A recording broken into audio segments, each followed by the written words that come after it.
입주 청소 업체를 알아보고 계신다면 계약 전에 꼭 한 가지 질문을 해보셨으면 좋겠습니다. 저는 청소업체 대표지만 오히려 이 질문은 모든 고객님이 꼭 하셨으면 좋겠습니다. 만약 이 질문을 불편해하거나 대답을 피하는 업체라면 저는 계약을 조금 더 신중하게 생각해 보시라고 말씀드리고 싶습니다. 왜 이렇게까지 말씀드리는 걸까요? 입주 청소는 사실 청소가 끝난 날에는 잘 모릅니다. 진짜 평가는 이사를 시작하면서부터 시작됩니다. 커튼을 달려고 창문을 열었는데 창틀 안쪽에 먼지가 남아 있습니다. 냉장고를 넣으려고 보니 벽면 구석이 덜 닦여 있습니다. 붙박이장에 옷을 넣으려고 하는데 안쪽 모서리에 먼지가 보입니다. 그 순간 대부분 고객님들은 청소 상태보다 먼저 이런 고민을 합니다. 다시 연락해도 될까? 괜히 예민한 고객처럼 보이면 어떡하지? 이미 끝난 일인데 그냥 내가 닦을까? 저는 이 마음이 가장 안타깝습니다. 고객은 비용을 지불하고 서비스를 이용했는데도 자신의 이야기를 꺼내는 것을 망설입니다. 사실 고객이 화가 나는 이유는 먼지 때문만은 아닙니다. 내 이야기를 귀찮아하면 어떡하지? 혹시 변명부터 하면 어떡하지? 이런 걱정이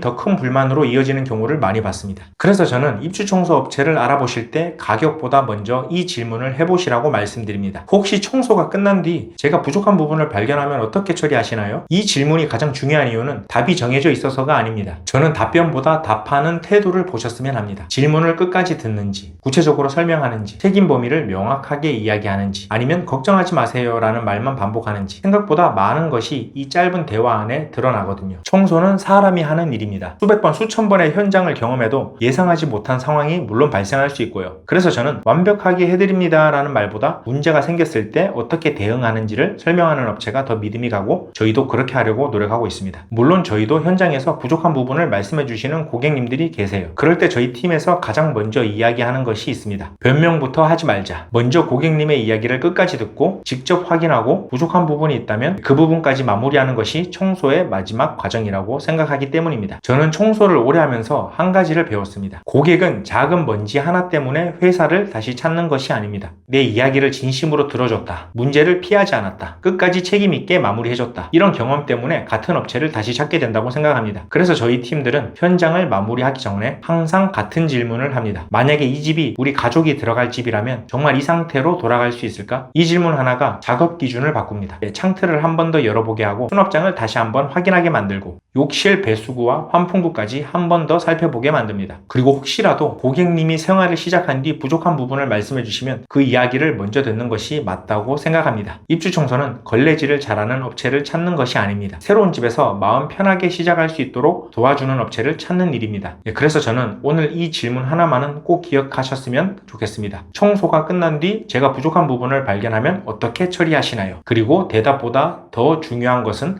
그 질문을 대하는 태도입니다. 좋은 업체는 질문을 부담스러워하지 않습니다. 오히려 고객이 안심하고 물어볼 수 있는 분위기를 만드는 업체입니다. 저는 그 차이가 입주 청소를 잘하는 업체와 다시 찾게 되는 업체의 가장 큰 차이라고 생각합니다. 오늘 영상 끝까지 봐주셔서 감사합니다.